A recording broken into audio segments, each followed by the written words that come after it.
Hey, what's up everyone? It's your good friend Eric Thompson. In this video, I'm going to give you the one reason why your clients can be very confident that there's nothing like a housing bubble or a housing price crash coming our way anytime soon.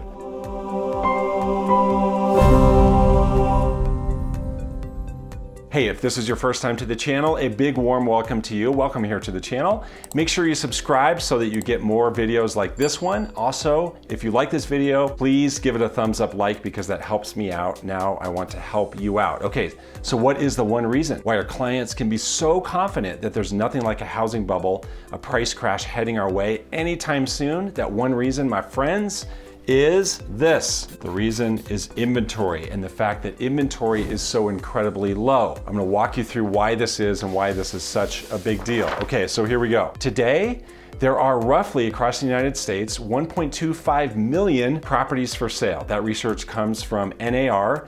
So today we have 1.25 million properties for sale. In 2007, leading into the housing bubble, the price crash, there were 4.15 million properties for sale. My friends, that is a difference of 3.5 times. In 2007, there were 3.5 times more properties on the market compared to today. So because there is such significantly low inventory today compared to history, that is a big reason why we're not concerned about anything like a housing bubble or a price crash. Did you know that inventory today is half of the long-term average? So if you go back to 1980, the inventory that we have right now is 1/2 of the long-term average. Another way to say that is that there would have to be twice as many properties for sale on the market today for us to have the average number of properties for sale on the market going all the way back to 1980. The inventory that we have seen over the roughly last 12 months, last 18 months, it is the lowest inventory ever in history, going back decades, back to 1980. There's never been as low of inventory as we have right now, even though in 1980, the population was significantly lower. Even though in 1980, the number of housing units across the country was significantly lower. So there's never been since 1980 a time like this where inventory has been so low. It's half of the long-term average. In 2007, it was 3.5 times higher than it is right now. So why is that important? That's important when you look at when a market is balanced. A market is balanced by definition when there is between 4 to 6 months of inventory on the market. Here's what I mean.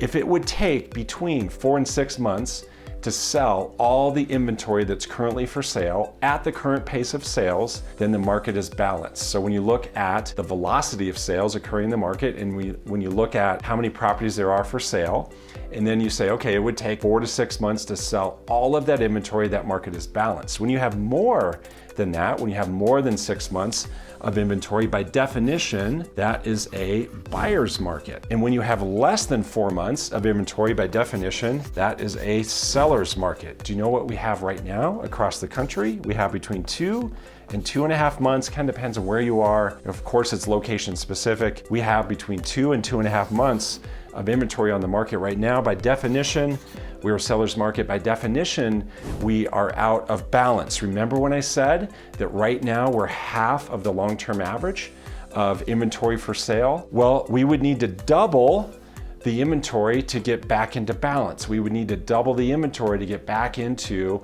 more like the long-term average, right? So all this math makes sense. We are half of the inventory as a long-term average. We're half of the inventory as compared to a balanced market. By definition, we would have to double these numbers to get back into balance. By definition, we are out of balance. We are an undersupplied market. So what happens to prices and how are prices influenced? Prices are influenced by only two things, right? It's only two things. It's supply and demand. This is simple economics. This is like economics 101. It's only supply and demand. So when there is a glut of supply and there is low demand, what happens? Prices go down that way, okay? So this is what happened in the housing crisis, in the bubble bursting of 2008, 9, 10. Supply was much, much higher, 3.5 times higher than it was today. We had a glut, especially of brand new construction. We had low demand because the whole economy was melting down. That's why prices went down. But then what happened right after COVID? Well, we had dramatically low supply. We had dramatically high demand. What did prices do? They did that. Prices went up dramatically because of this significant difference in this dynamic of very low supply, very, very high demand. So what's happening today? So what's happening today is that supply is still incredibly low. You know, supply has gone up a little bit compared to a year ago, but still, historically speaking, it is incredibly low. Demand has tempered, but demand is still in the market. There's still people buying, and so what are prices doing? They're still going up, but just not by as much. In some places, they are flattening. In some places, they are still increasing, but not by the double-digit amounts that they were. But this is the dynamic, why we are confident there is no such thing as a housing bubble coming our way. There's no such thing as a crash because of the significant difference in supply, because we're so drastically undersupplied. So Freddie Mac says that across the country, we are undersupplied in housing by 3.8 million housing units. We would need 3.8 million more dwellings to get back into balance in terms of how much more inventory we need to meet the demand of our current population.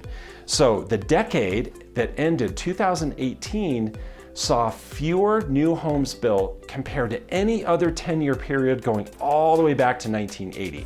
So the reason why we are so dramatically undersupplied by 3.8 million is because new construction has been lagging behind for all kinds of reasons. Again, the decade that ended 2018 saw fewer new homes built compared to any other decade going all the way back to 1980.